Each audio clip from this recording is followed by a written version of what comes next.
कोठे के ऊपर कोठरिया चंदन जड़ल है केवा ताही पैसी सुतलन बेटी के पापा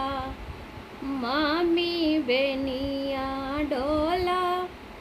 वे ताही पैसी सुतलन बेटी के पापा मामी बेनिया डोला जगवेनी चललन दुलरै तो बेटी उठा पापा जी साजन लोग दरवाजा छे कले सिनखा के करुण बीचा साजन लोग दरवाजा छे कले सिनका के करुण विचार दानन हम देवई बेटी दहेजवा नाही संपत